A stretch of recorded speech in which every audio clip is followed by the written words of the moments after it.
Good afternoon, everyone. For those of you that don't know me, I'm Dave Knowles, so I'm the CEO here. I've been here since 2019, and I'm really delighted to welcome you all here today to mark the official opening of the Henry Royce Institute, the Hub Building here. Today, as our partners, and we've got a number of partners from around the country, our university colleagues and our key contractors gather in this new building for the very first time all together, it's clear that we're very proud of how an initial idea to establish the National Institute for Materials with its hub at Manchester has come to fruition. So the building, or the development of the Hub Building, has been a significant period for all involved. As many of you have noticed from the film of its construction, I hope you've been watching it whilst we've been doing various different tours. I do hope you enjoy the afternoon and get a real sense of our ambition here in the Royce Hub. Obviously, there'll be many more chances to come back and interact with us in the future, but I hope this will be a great start. But without further ado, I'm delighted to invite to the stage one of the original instigators of Royce, Professor Dame Nancy Rothwell, who's the President and the Vice-Chancellor of the University of Manchester. Thanks, Nancy.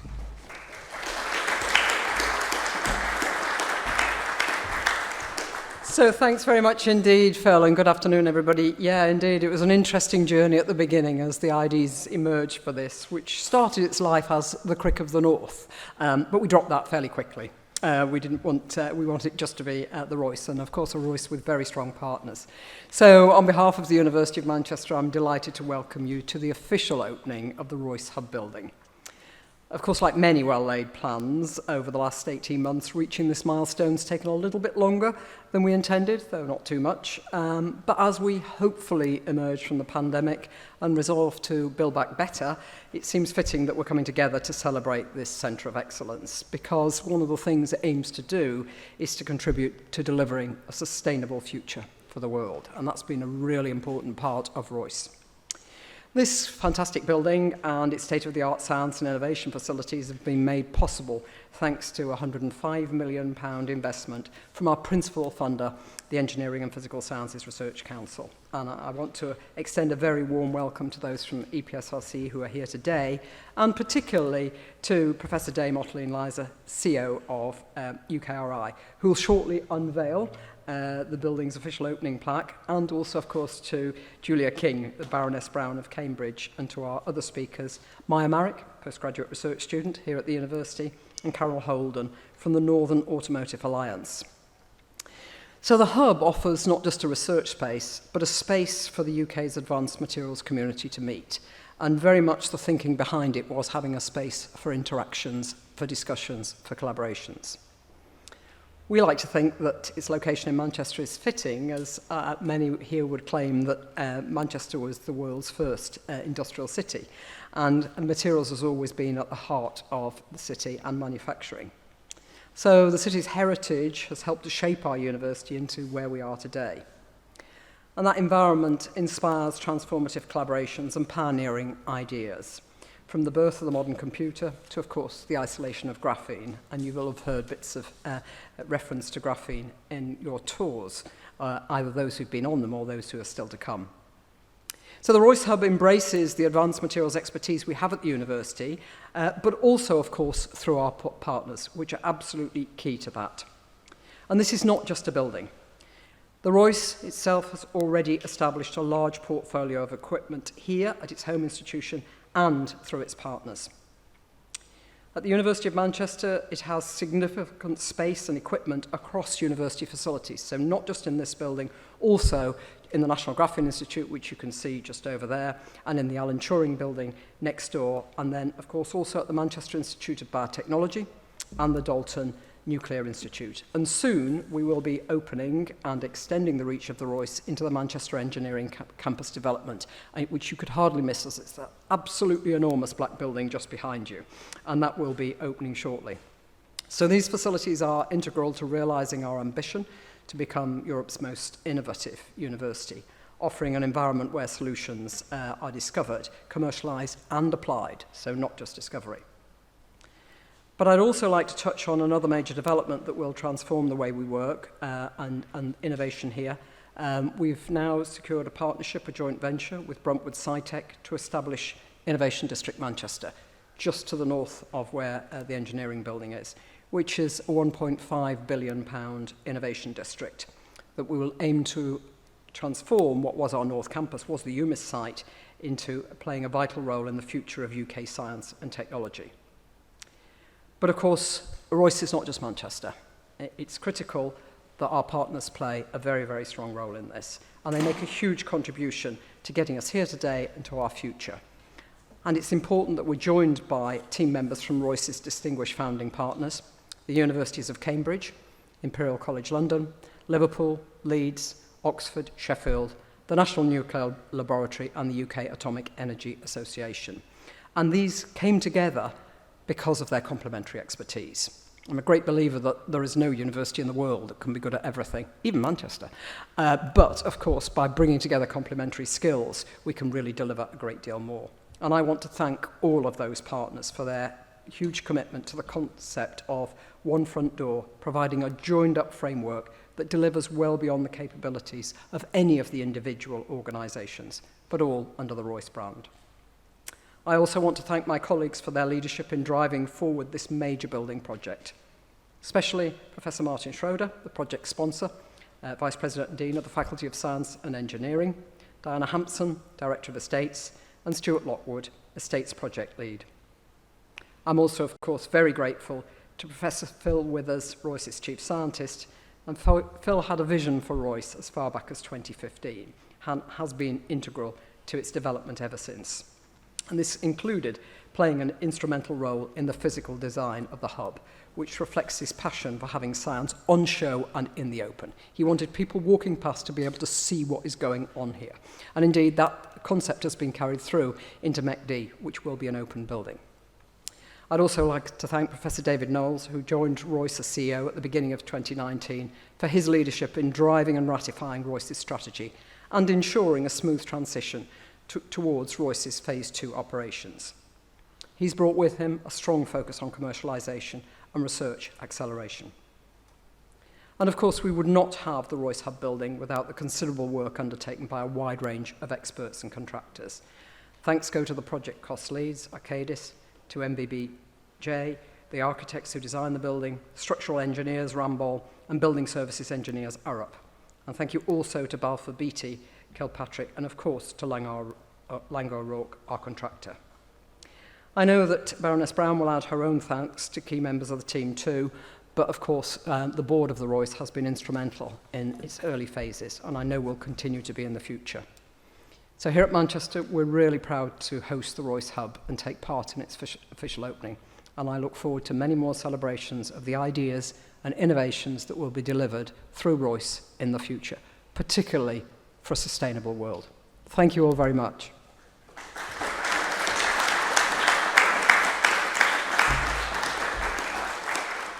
Great, thanks very, am I working on here? Great, thanks very much, Nancy.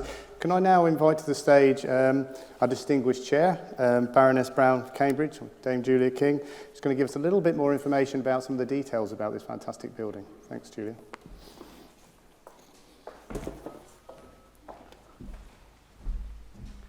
Thank you very much, Dave. And good afternoon, everybody, and great to see you all here. It's just so lovely to see people again, and people in numbers is really quite a novelty.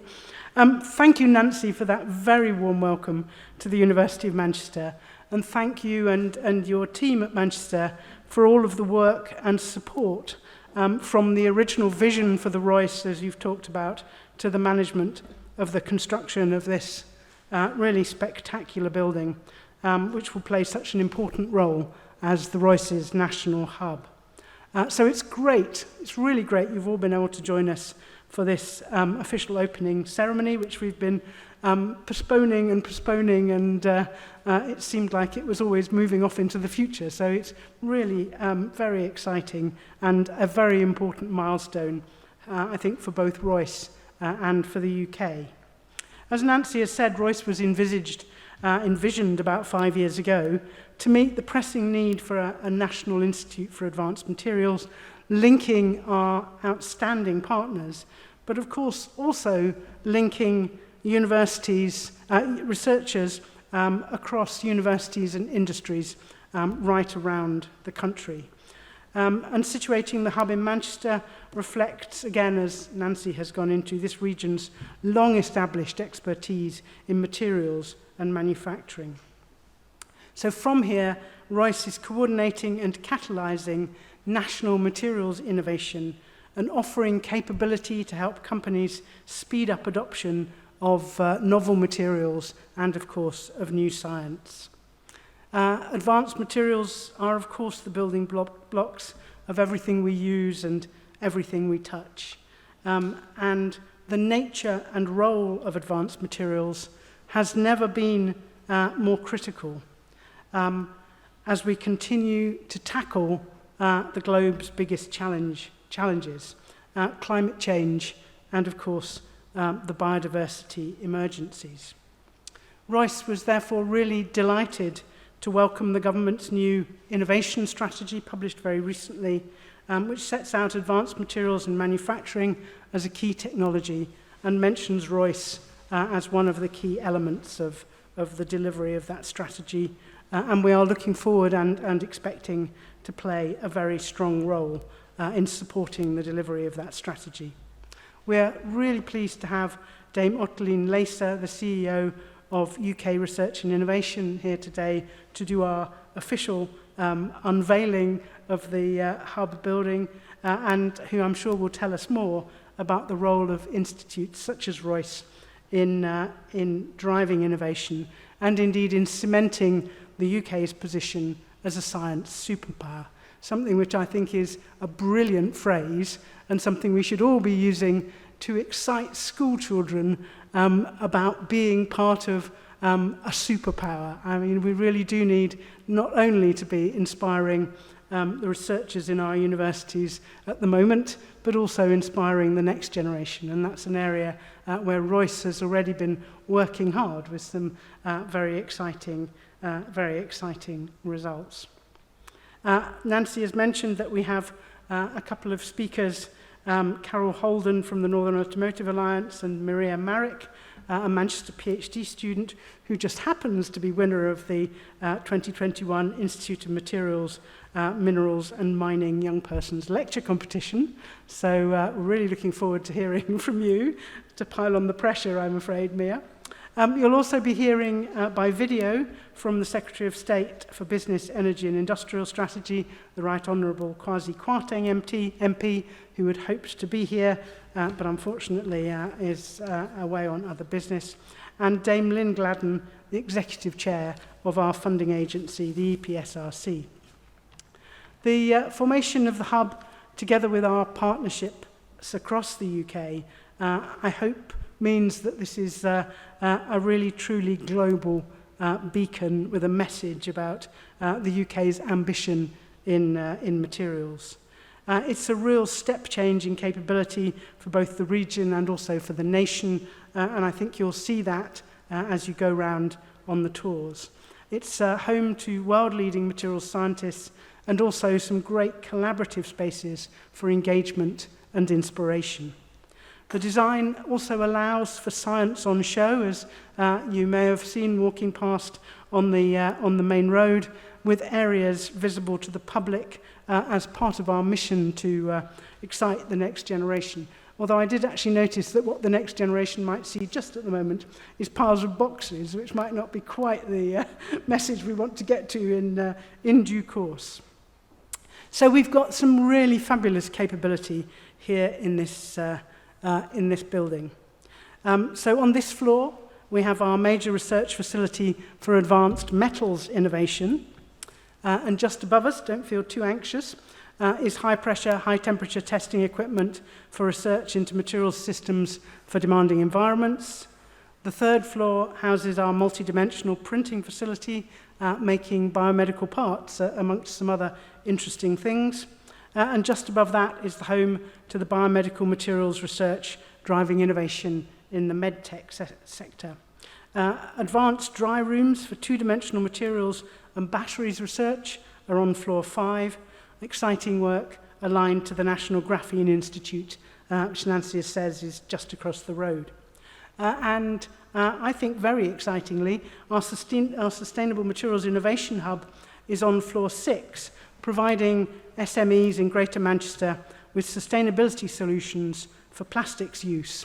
And I think that's particularly exciting because yesterday in the House of Lords, we were debating the first day of the report stage of the Environment Bill. The Environment Bill, when it's passed, will give the government many new powers to ban the use of conventional plastics and especially single-use plastics. And so the work of things like the Sustainable Materials Innovation Hub here, looking at what can we do to make new sorts of plastics, to recycle plastics, to get rid of single-use plastics. The use of that, the work going on there is going to be absolutely fundamental to the government's ability to deliver on policies in the current Environment Bill. And it really brought home to me just how relevant and important the work that's being done all across the Royce and our partners is. The government cannot deliver its climate change, its sustainability, actually its economic growth goals without the work that is going on in the Royce. And on floor 2, we're delighted to be hosting something which I presume is pronounced NEXT. I'm not sure what NXCT, but it is the new National Research Facility for X-ray Computed Tomography, and this is an important step in forging links between Royce and the EPSRC's much wider network of national research facilities. And finally, we host capabilities to develop materials for advanced reactors, and again, a really crucial part of the government's strategy for meeting our net zero targets. So I'd now just like to say my few words of thanks to add to those of Nancy's, which is to pick out just a few out of many. I couldn't not mention Dr. Eliza Gardner, who's our head of operations, who has been absolutely a constant presence. She's overseen all aspects of Royce from setup to operation, covering buildings, facilities, personnel, helping me out with payments of expenses for our board members when we didn't seem to be able to work out how to use the Manchester system. She's done everything and anything we could have asked her, from the most trivial to the most important. She's been dynamic and committed. She really has driven forward the formation of the hub and the partnership. And I can't thank you enough, Eliza. You have been a brilliant support to the Royce. I would also like to give a special mention to our Technical Operations Manager, Kath Davies, our Project Officer, Julia Lawson, and the Technical Programme Manager, Dan Tate. Of course, there are lots of other people who also deserve to be thanked, but I think those do deserve some special mention because their commitment to getting the building up and running has been hugely impressive. And they've worked, of course, through COVID in the most testing of circumstances, and that's been a particular challenge given the timing of all of this. Of course, many other people deserve our thanks. People from facilities, finance, HR, research, engagement, outreach, administration, health and safety, communications. They have all been part of making this wonderful vision come true. So to finish off my bit, I'd now like to introduce a short video that shows how far we've come in the last 3 years from setup to where we are today. So I think you'll manage that bit, Dave, won't you? I don't need to press anything. Thank you.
Great. Well, thanks very much, Julia. I have to say, Julia's given so many keynote presentations online for us this year. It's finally great to actually get one in person on such an important day for us. So we're going to move on quickly now. Unfortunately, Right Honourable Kwasi Kwarteng, Secretary of State for Business and Industrial Strategy, can't be with us today, but we're delighted actually that he's taken the time to put a short video together. So let's watch the video now. I'm delighted to help you celebrate the opening of this centre, which will be the nucleus of the UK's all-important advanced materials community. The UK is particularly strong in this area, helped in no small part by the work of the Henry Royce Institute. But we can go further. We can accelerate the commercialisation of new materials to tackle global challenges, to support our economy, and to get ahead in the innovation race. Home to two of the greatest discoveries of our time, the Manchester baby and the contraceptive pill, and boasting Nobel laureates among former and current students and staff, Manchester has a rich history of innovation. And this makes it, of course, an apt location for this centre. I must mention the Royce partners who do invaluable work in the universities of Sheffield, Leeds, Liverpool, Cambridge and Oxford, in Imperial College London, the UK Atomic Energy Authority, and the National Nuclear Laboratory. Just 6 years after it was launched with £250 million of government funding, the Henry Royce Institute has already made an enormous impact. It's acquired £300 million worth of facilities. It's become the home to about 900 academics and has forged 450 collaborations between academia and industry. With this new hub to anchor it, Royce will continue to go from strength to strength. I'd like to say a little about why materials matter so much to the UK economy and what we're actually doing to support the sector. UK businesses that produce and process materials have a turnover of £170 billion a year. That represents 15% of GDP. As far as exports are concerned, these are valued at £50 billion. Material centres like Manchester, which has become a global centre for graphene, can generate thousands of high-skilled jobs and help level up the country. But perhaps most importantly, materials matter because we need to develop new materials to realise our green ambitions, from more efficient solar cells to harvest sunlight to commercially and potentially limitless fusion power.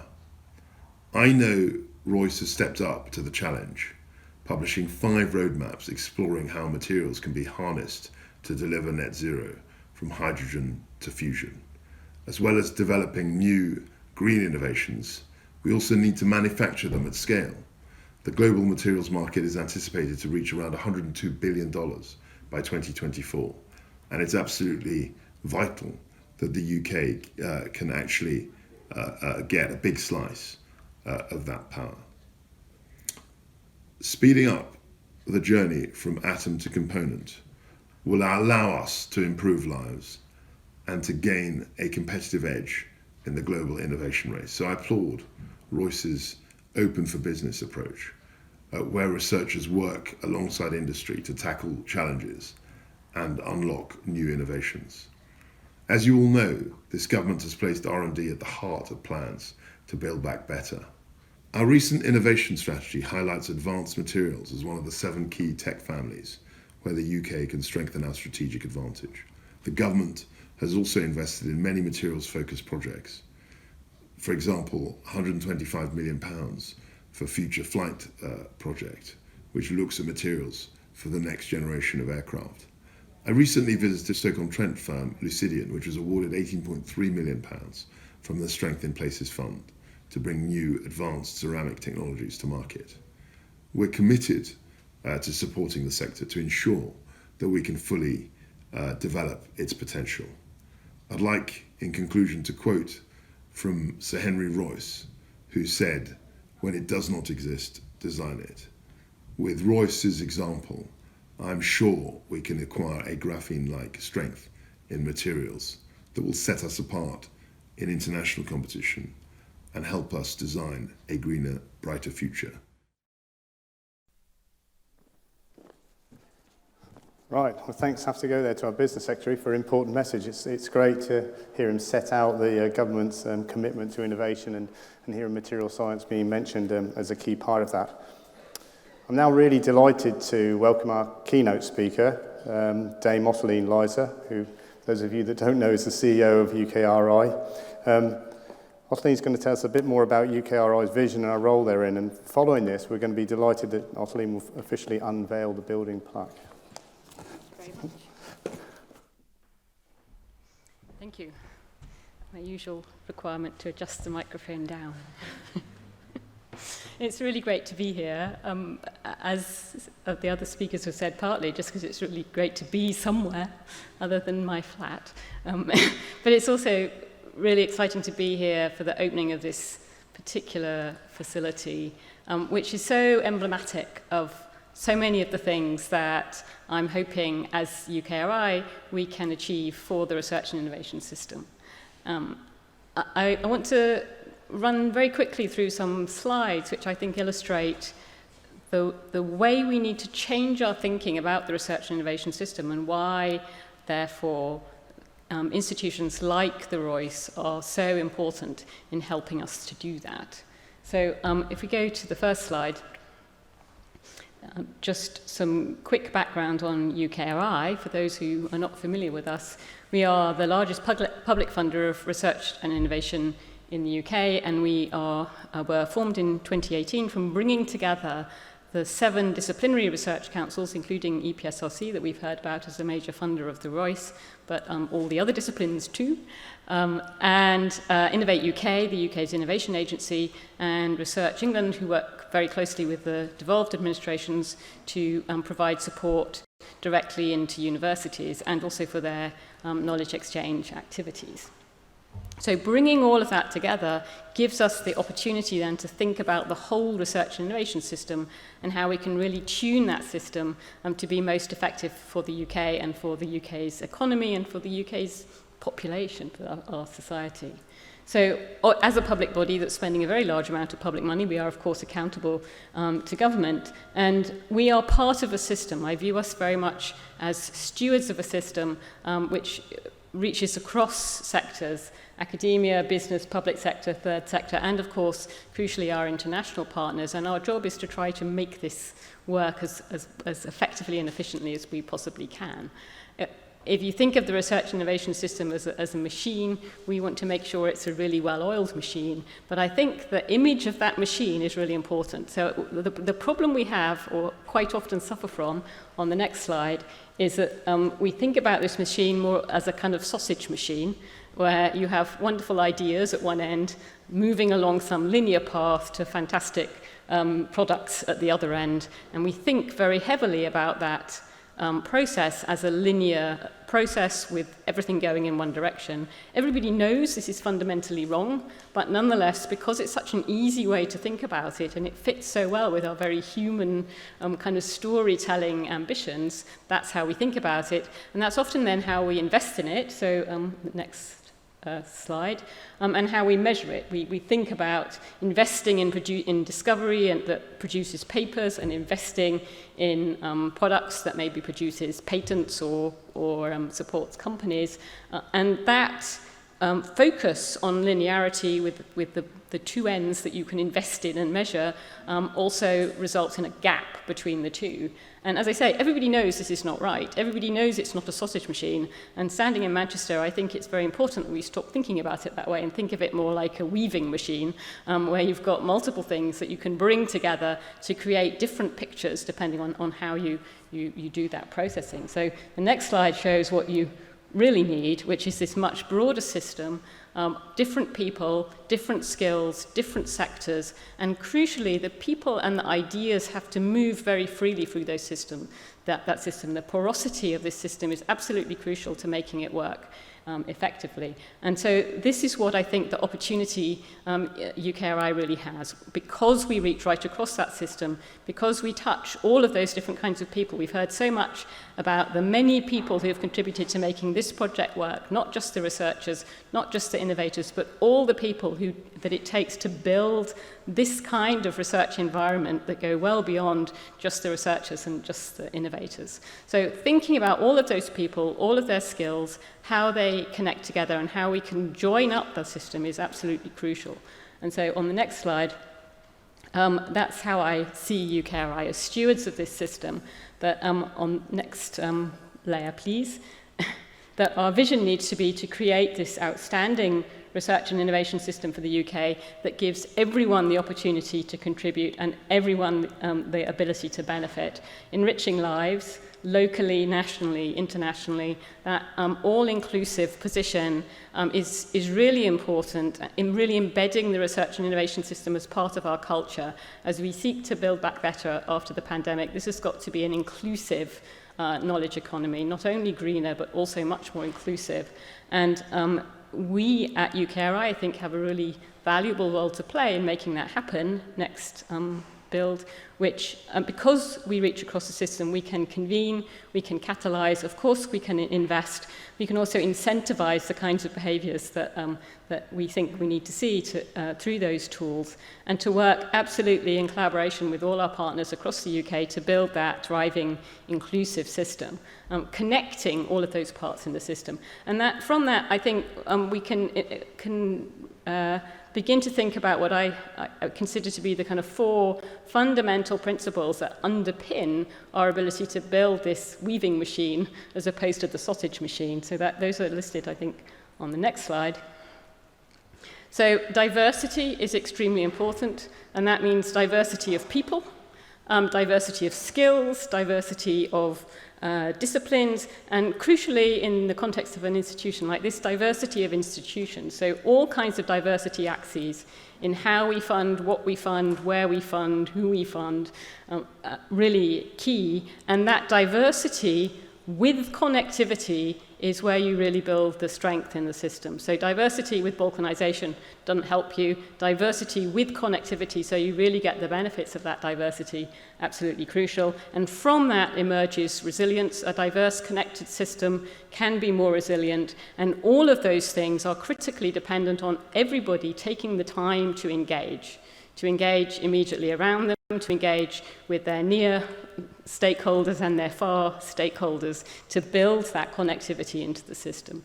And so UKRI is in the process of developing a new 5-year strategy, very much underpinned by these principles. And the position of institutes in that, I think, is crucial. So you can see on the next slide, from the point of view of institutes, they can contribute to all of these axes. So an institute is a unique sort of research environment.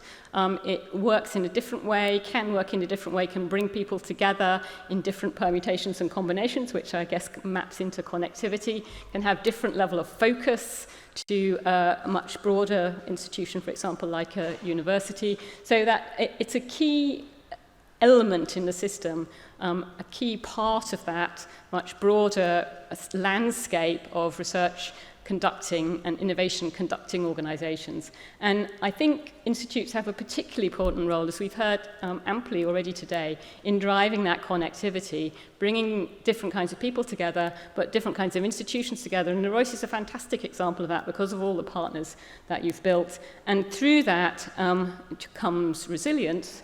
And particularly that I think institutes have a key place in the landscape for rapidly realizing new opportunities, as we see here for advanced materials, but also in ensuring that there are really efficient and effective national facilities and capabilities. And that's something that's really evident going around. I had a wonderful tour of some of the work already going on here. And you can see that in the fantastic and high quality equipment that there is here that many, many people can come in and use. And so that's a really effective use of equipment. So we have resilient access to the latest cutting edge equipment through centralizing in a single place where you can ensure that all that equipment is used effectively and efficiently with the skills you need to use that well. And the that as a core national capability is also crucial. So the training work that's going on here for all of those different types of people that we talked about to deliver for the material science community, I think is crucial.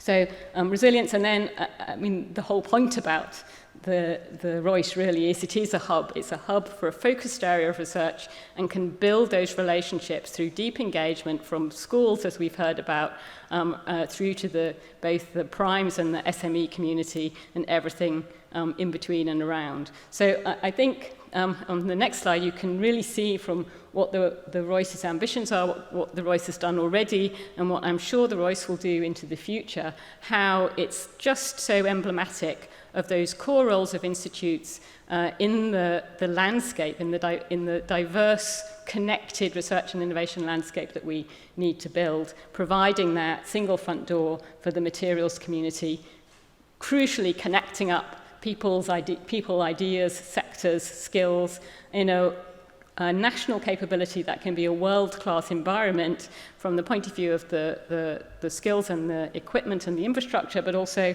from that innovation mindset. Accelerating ideas to commercial opportunity, building local and national opportunities to drive the kind of high productivity economy that we need, really to put the UK back on its feet post-pandemic and into the future, particularly in the context of those core national priorities like net zero and sustainability, which we've heard so much about and so impressively today as we've been going around the building. So all of this, of course, underpinned by people, and those people engaged at all levels to support their training and skills development in the context particularly of SMEs and startups, where that absorptive capacity and their ability to adopt and diffuse technologies across the economy is so dependent on those critical skills. So fantastic to see the work here, really a core investment for the UK in delivering simultaneously on all those goals. And that, I'm looping back, is the power of a connected system. And I'm really committed to the idea that UKRI should be working in that way. I would like every pound we invest to be delivering on multiple ones of those priorities, not just a pound for doing a particular project, but a pound that invests in people of all sorts, that invests in skills, that invests in our national priorities such as net zero, that invests in levelling up across the UK. All of those core national priorities need that efficient, effective, joined up investment, not a series of separate pots. And I think that's, as I say, the opportunity we have to build that better. And I'm really excited and delighted to be talking about that here in a place that really is so emblematic and resonant with that philosophy and that mindset. So thank you very much for the opportunity to come to see the extraordinary work you're doing. And thank you very much for the extraordinary work that you're doing that is really going to be transformative for the UK. And without further ado, I would like to do the magic unveily thing. With this, I'm assured that this is a very special material that will glide across this plaque.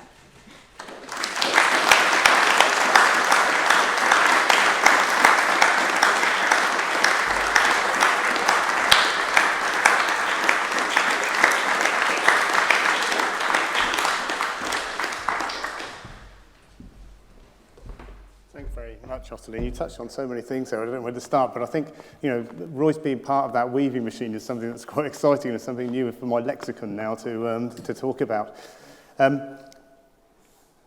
Excellent. So now what we're going to do is hand over to Dame Lynn Gladden. Lynn is the executive, the EPSRC executive chair, I should say. Unfortunately, she can't be here today, so she's going to tell us a little bit more by video about Royce's role in the UK research landscape, as well as a little bit more about some of our proposals going forward.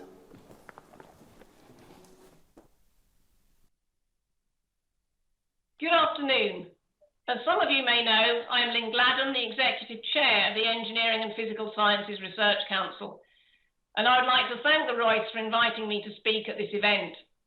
This is an opportunity to congratulate Royce for its achievements so far and to recognise its importance in not just the UK materials research landscape, but to recognise its future role in delivering the aspirations of the innovation strategy, the integrated review, and the levelling up agenda. The work that Royce does is important. Advanced materials and manufacturing have been identified as one of the 7 technology families within the UK's innovation strategy.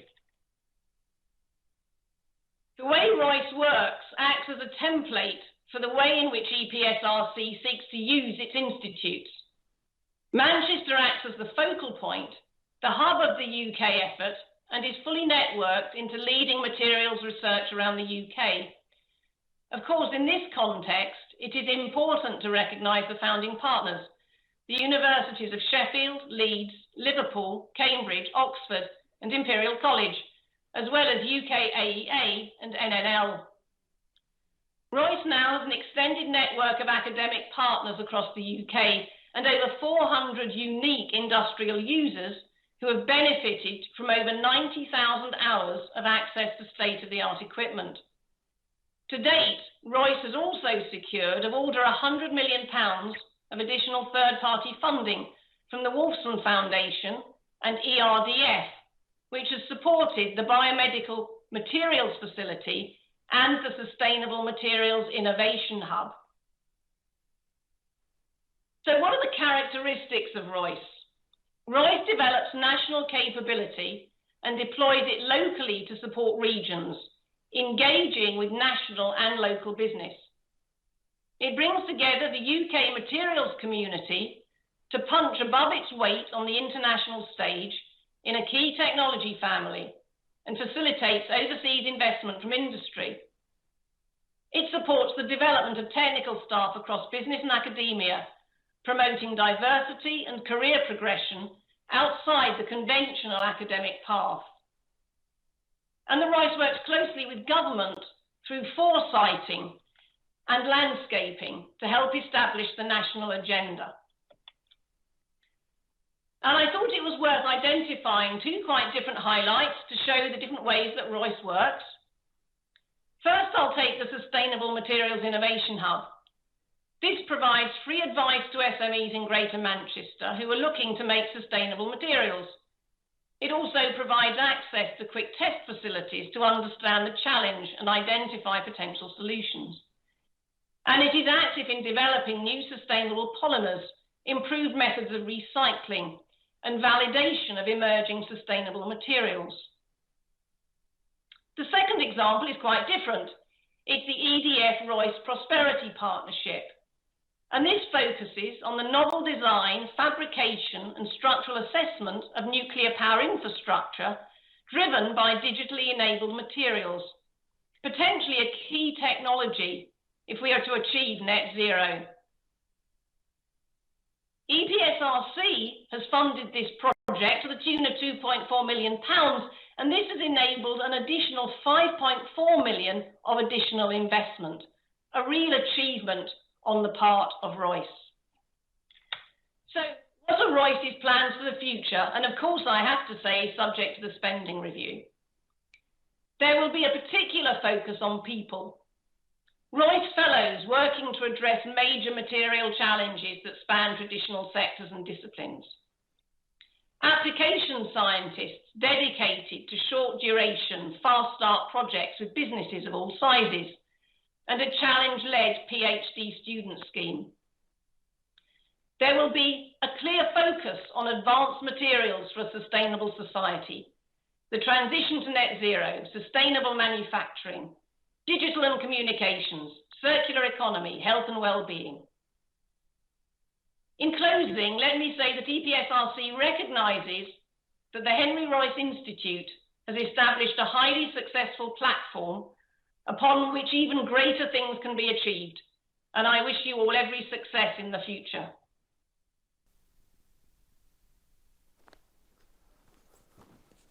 Well, thanks. Sorry we lost the Lynn at the start, but we certainly heard her, so tone it back a little bit. I mean, that was really great. I think the important point that she focused on at the end was so important to Royce is this aspect about people and diverse people and that diverse skill set, which Ottoline is also focused on. That's really a really key part of our ambition. So, yes, it is subject to the comprehensive spending review, but we're really excited and hope that we will be able to see that through as part of a key ambition for us in the second phase of Royce. Right, a slight change of tack now. I'm going to introduce to the stage Carol Holden. Between 2010 and 2018, I think I've got that right, Carol, you were the Chief Executive of the North Automotive Alliance, and you now continue to work with the NAA, but as a technical specialist on R&D projects, and R&D and enterprise, and a wide new product development and implementation. So I'd like to welcome you to the stage to talk about your activities there. Thanks, Carol.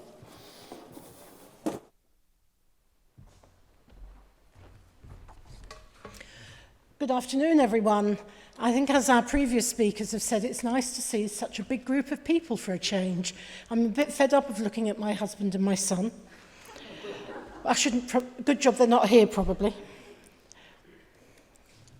Fast Forge was developed at the University of Sheffield for consolidating titanium powder and particulate into near-net-shaped components with forged properties. The process combines a rapid field-assisted sintering technique with traditional closed forge die forging and machining, enabling parts from titanium in 3 steps as opposed to the traditional route of over 40 steps. Properties from fast forge product exceed those of other emerging processes such as additive manufacturing. In 2018, the potential impact of this technology made BBC News and was stated by the then Secretary of State for Defence to be a groundbreaking method. If aerospace machining waste can be used as the feedstock, then this will further reduce the cost and provide an opportunity for recycling and reuse of high-value materials. However, there was no means of proving this out, the technology, and scaling up until the now operational Royce investment in large field-assisted sintering technology. NAA are managing the successful translation of fast forge technology, utilising Royce equipment, plus working with regional SMEs through to large multinationals. The consortium is predominantly Northern Powerhouse based. We are consolidating clean aerospace waste and converting this into automotive parts in 3 steps. Bentley Motors are part of the consortium and are providing the components to enable demonstration of the process capabilities. Forger John Bull at WH Tildesley commented, "I have over 50 years' experience in forging and found fast titanium to be the easiest material I've ever forged."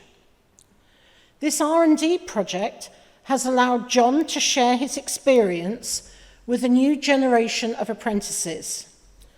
This example of societal impact is expected to grow as quality procedures for high-quality secondary titanium lead to market adoption and a UK capability to compete with low-cost countries. The Conrod forgings taken during recent industrial trials are examples of the first fast material to be closed die forged. One of the challenges for any company is to reduce product cost, and distance travelled per component is an important element, hidden element. Using the example of one of the components within the project, there is a 30 times reduction in distance travelled when the product is made from waste as opposed to virgin titanium. Between the Royce investment and the Innovate UK Collaborative R&D Fast Step 3 programme, a new UK-based supply chain has been developed. Waste titanium from Sheffield is converted into fast preforms, forged in Wolverhampton, machined in Sheffield, and assembled in Crewe. Fast forged titanium waste is currently at a TRL4 thanks to the Innovate UK project. This technology is reshoring supply chains, upskilling existing technologies and people, opening up new collaborative opportunities between the UK supply chain, and enabling significant future export opportunities. So why is lightweighting so important to the automotive industry? There are two main reasons: weight and cost. Firstly, let's look at weight. The target between 2020 and 2035 is to reduce the weight of a car from between 20 to 40%. Just looking at a 20% reduction for a VW Golf is 260 kilograms. And for the VW ID3 electric vehicle is 340 kilograms. That's a lot of weight to take out of one car. Secondly, cost. Currently, car manufacturers are fined €95 for every gram per kilometre of CO2 above the 95 grams per kilometre EU-mandated fleet average. In context, all internal combustion engine versions of the VW Golf are over 100 grams per kilometre. So if you considered 100 kilogram weight reduction reduces CO2 emissions by approximately 4 grams per kilometre, and 100,000 units of production per annum, that would result in a €38 million per annum saving on fines. Implementation of new technology into the conservative, high customer expectations of the automotive industry is hard. But with the assistance of Royce, NAA and partners are committed to continuing to develop and commercialise this UK-invented technology to help meet future challenges of the automotive industry and to assist in revitalising an ailing UK forging industry. Thank you.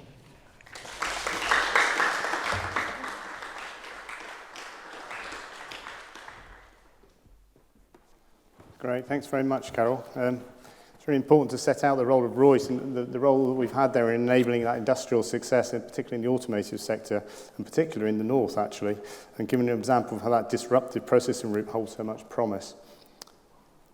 So our final speaker today is Mia Marek, Mia's been undertaking a PhD in materials science here in the university, and really delighted to welcome Mia to talk a little bit about her experience in the university and the overlap that she's had with Royce in that time. And as Julia's mentioned, Mia won the prestigious Institute of Materials, Mineral and Mining Young Persons lecture competition, so we're really lucky to have her speaking today. So thanks, Mia.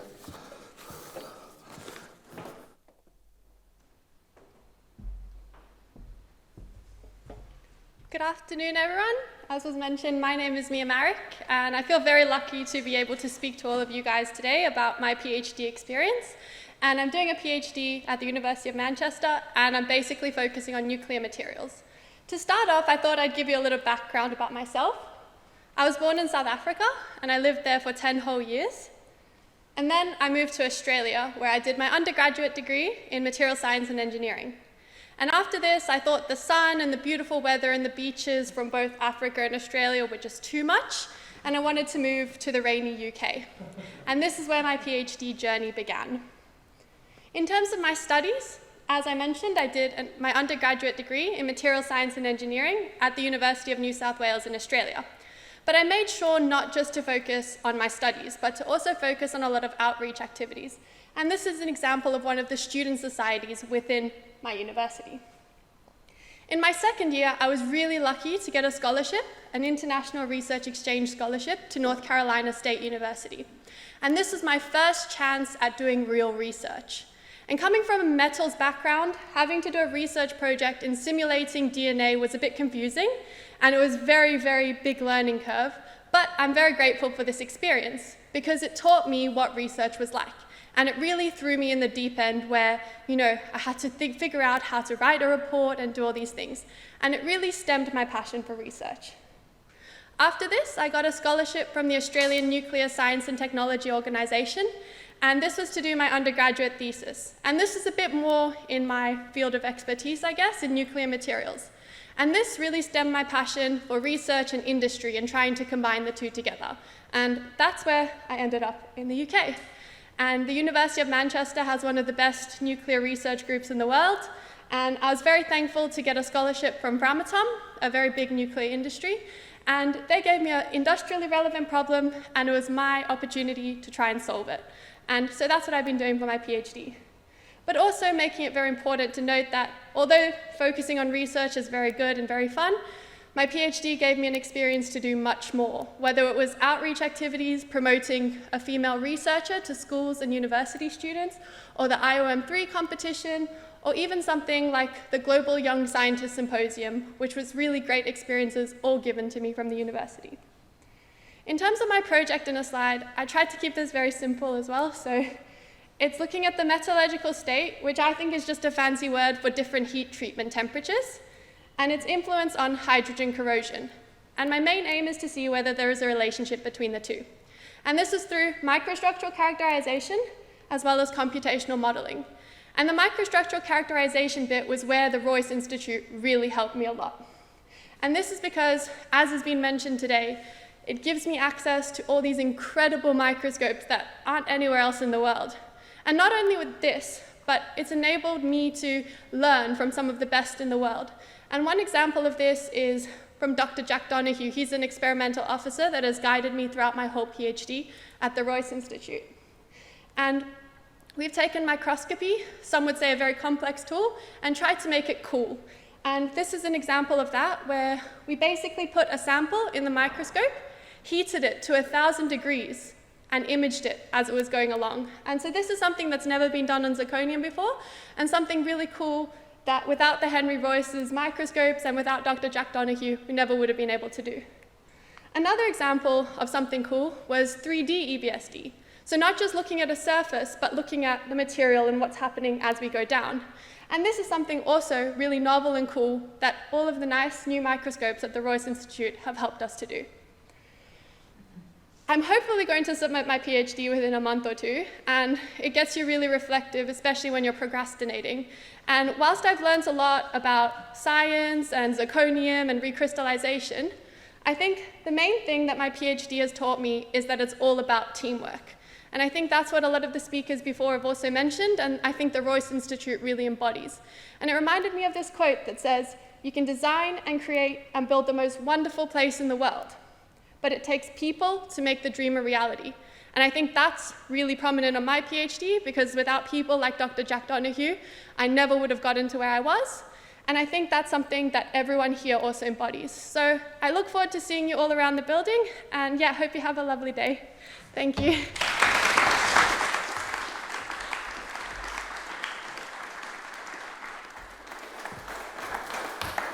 Thanks, Mia, for such an eloquent talk, and highlighting again that the importance, it's not just about the facilities, it's around the people and the important role they play. So, Phil, do you want to come up? We've got a few words to say to finish up now. We're nearing the end. So,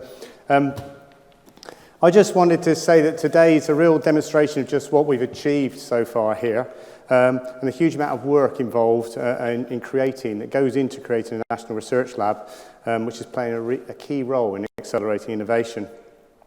I can't move on without highlighting the huge efforts of all the key staff here in Manchester who have been critical to us in being able to stand here today in a working building, and the opening is really a testament to all their efforts.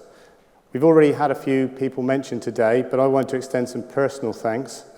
Firstly to our Vice President and Dean, Martin Schroeder, for acting as the chief sponsor really for the project at Manchester and helping to smooth those inevitable ups and downs of delivering something on this sort of scale. I'd also like to thank Julia Lawson. Julia's been managing all the office moves and the fit out, and she's been here during the whole pandemic, and it's probably been, I think she's probably clocked out far and away the most number of days for somebody being in the office, and without her, we really wouldn't have got to the point where we are now. Dan Tate and Kath Davis have obviously already been mentioned, but I'd like to then extend that to all the experimental officers, the technicians who've worked throughout the lockdown to transferring, getting all that kit moved across, and really getting the labs ready for all the researchers here. Stuart Lockwood, I don't know where you are, Stuart, but I've got to thank you for holding it all together, managing to get the project overseen, all those interfaces, delivering to time and budget, and managed to maintain a smile through all of this as well. I thought at one stage yesterday I might see Stuart out with a spade actually finishing the garden, but we managed to get by without that. Natalie Swithenbank, got to thank you. You've helped so much with all the finance in the background, keeping everything moving, helping with all those aspects around procurement, and again, keeping the things, those essential items in place so as to get us to where we are today with this building. And of course, anyone close to the project is well aware that Eliza Gardner has been singly the most important person in delivering Royce. I really can't overstate her contribution to both this project and actually to the Institute as a whole. It's been quite a few years, but I hope now, Eliza, you can appreciate what you've really delivered. So to everyone who'll have their home in the building, I hope it's been worth the wait. I'm pleased to see that everyone's already rising to the challenges and delivering research that's going to have a real impact on the UK and the global citizens. Needless to say, I will be checking the Daily Register to see who is making that impact as we go forward. And the hot news is that actually there's a Royce roadmap coming out tomorrow for fusion materials, so it's already identifying those new challenges ahead of us in another really important area. Special mention, of course, has to go to Julia King for a huge contribution, absolutely huge contribution to Henry Royce Institute over the last 6 years, not just in her capacity as the chair of the board, but a far-reaching support, advice, commitment to both me and the Institute as a whole. Of course, I'm really delighted that we've had Dame Ottoline here to officially open the building. It's a momentous occasion for all of us. We're very proud to be part of UKRI's vision for a diverse research and innovation system in the UK. We really want that to give the opportunity to contribute to and benefit enriching lives locally, nationally and internationally. Finally, and most importantly, I'd like to extend a special thanks to the communications and engagement team who've masterminded and delivered such a successful event today. So that's Mia Belfield and Judith Holcroft, who, as ever, sat in the background in the corner, but they've had such a major effort. Thanks very much.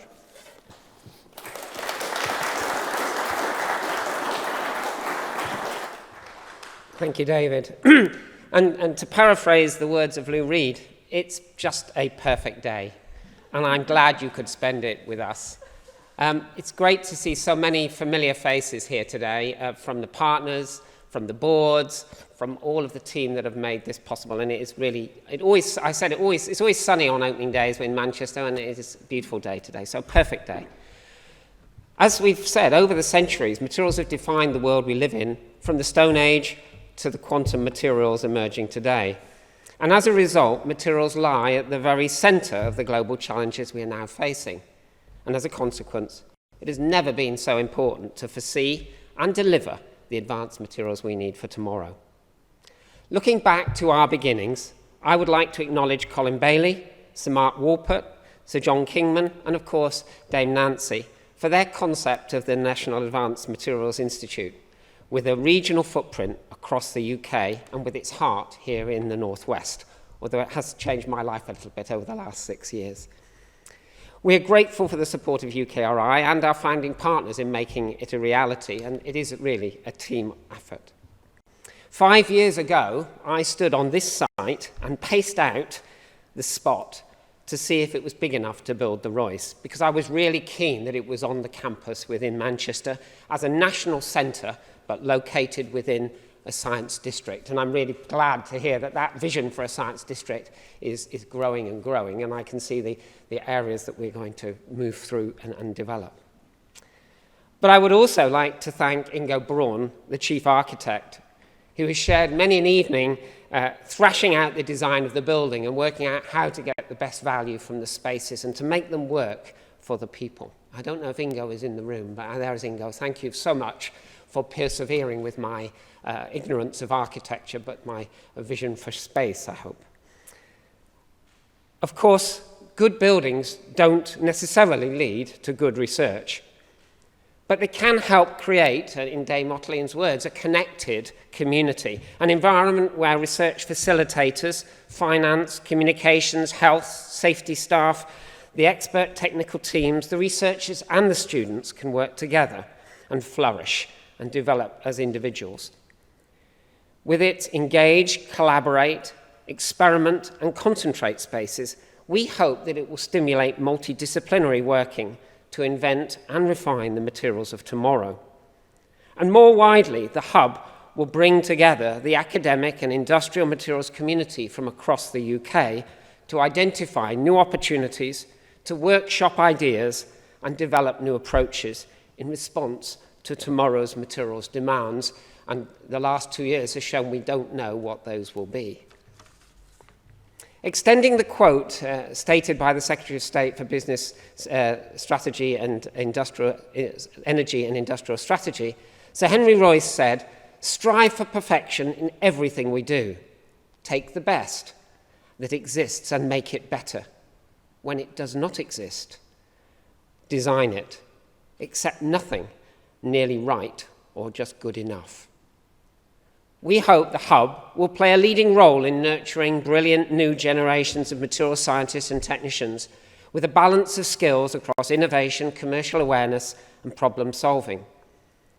As the Hub and other flagship buildings come online this autumn, there is much to look forward to the design of bespoke 3D printed materials for personalised healthcare, to the sustainable and responsible use of our materials resources, to exploiting the opportunities provided by big data and machine learning to develop new materials and processes much more quickly than ever before in a new paradigm, materials 4.0, if you like, bringing together the physical and digital twins to prototype new materials at a small scale, and to quickly test and characterize them, to invent and quickly reinvent.